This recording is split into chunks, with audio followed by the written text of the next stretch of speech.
You know, it's probably useful for us to review some history. So let me do a bit of that, since the President wants to talk about cut and run, suggesting his party is the party that's muscular and the other party is weak. Winston Churchill once said, "The farther backward you look, the farther forward you see." Let's look back. August 6th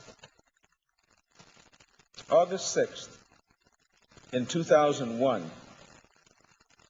And on August 6th in 2001, the presidential daily briefing said that Osama bin Laden was determined to strike in the United States. That was the heading of the briefing received by the President.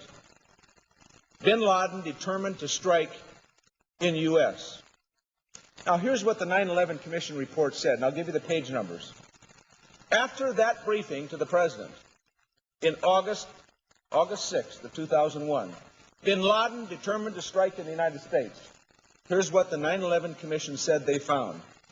On page 260, the President, quote, did not recall discussing the August 6th report with the Attorney General, nor did he recall whether his National Security Advisor, Condoleezza Rice, had done so. Page 261, the President's National Security Council never met to discuss the possible threat of a strike in the United States as a result of the PDP that said bin Laden determined to strike in U.S. The 9/11 Commission found on page 262 no indication of any further discussion before September 11th among the President and his top advisors regarding the threat of an al-Qaeda strike in the United States.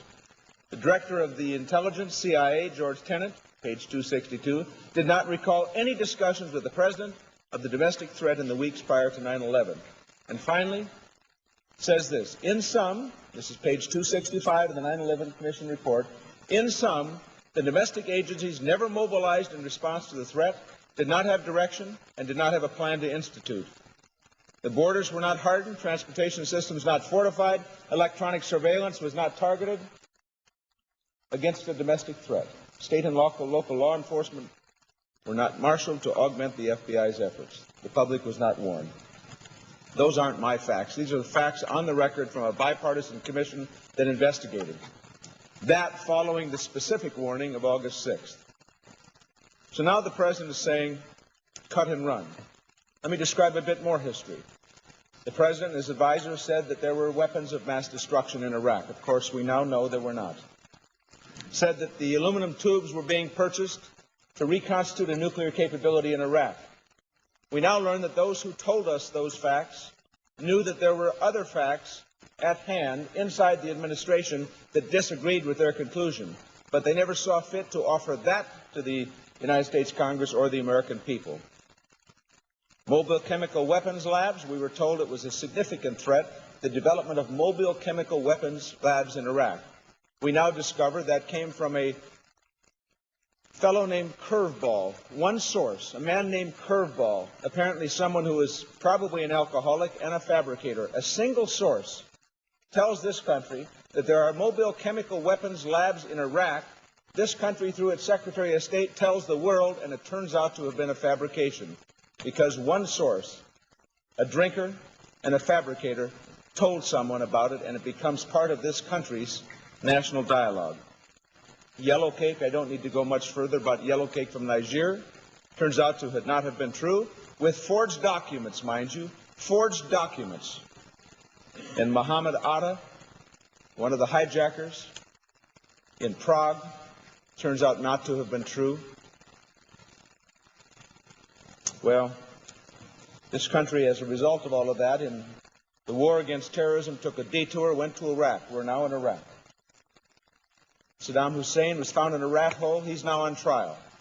Is that good? Sure, it's good. He was a repressive, brutal dictator that murdered people. Sure, that's good. But we are now in the middle of a civil war. And yes, there's a civil war. We can describe the size of it, probably a low-grade civil war in Iraq. That's where we have American troops stationed at the present time. And the President says, stay the course.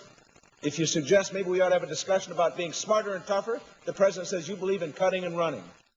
That disserves thoughtful debate. That is thoughtless debate, in my judgment. Stay the course. Stay the course how and where and when? For what? Fact is, it's a mess. We've got ourselves in a mess. We cannot pull American troops out of Iraq tomorrow. None of my colleagues, I believe, have suggested we should. None that I'm aware of have suggested we should. But stay the course? Shouldn't we be smarter and tougher and more effective? And make course corrections when necessary? Course corrections that will give this country a chance to succeed rather than fail?